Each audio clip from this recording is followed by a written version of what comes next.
The House is expected to vote tomorrow on a $7.85 billion funding. That's the immediate down payment funding, the immediate down payment, that is, on Harvey relief. Heritage Action for America, the vice president thereof, Dan Holler, is with us. And you've got some concerns with this.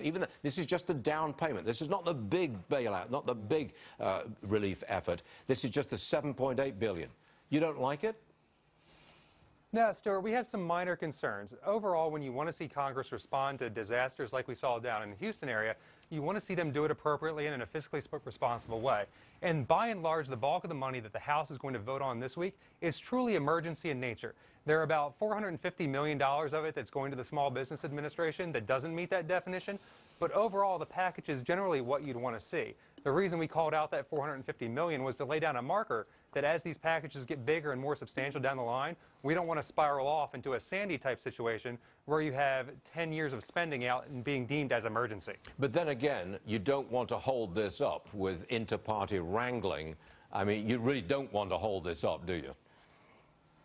No, I think everybody in this, Republicans and hopefully Democrats too, agree that we need to have an appropriate and tailored response to what happened down in Texas. And so long as people agree on that, I think things will move through the process with kind of record speed for Congress. But the moment you start interjecting wasteful spending into an otherwise emergency package or try to tie it to a debt ceiling, like the administration signaled they wanted to do over the weekend, that's where things are going to bog down because you're exploiting the people of Texas to get things done in Washington. That's a fair point, but we have to come back to this, don't we? If you continually object to so many things on grounds of principle, on the grounds that the legislation proposed is not absolutely perfect, you end up with nothing. That is the danger here, isn't it, Dan? Just like what happened with Obamacare. We ended up with nothing. Yeah, there certainly needs to be an understanding of how to get things through the legislative process.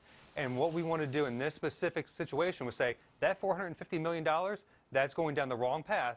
Nobody's going to object this time, but we're sending a signal. This is not what you want to be doing as these relief packages grow. And we want to make sure that Congress actually responds to the needs that are going on in Texas. And if they can do that in a fiscally responsible way, I think that's what you want to see, that's what voters want to see, and certainly what we want to see. Yeah. And if they can do that, honor their commitments, they'll do right by the people of Texas and do right by taxpayers. And that's a win-win situation that we should all hope for. Yeah, look, that's a fair point, because there's a much bigger relief package coming down the pike, and the last thing we want to see is relief for Alaskan fisheries, as we saw with Superstorm Sandy. I understand your point. Let's just not hold things up at this point. Dan Holler, always a pleasure. Thanks for joining us, sir. We appreciate it. Thank you very much indeed. Thanks, sir.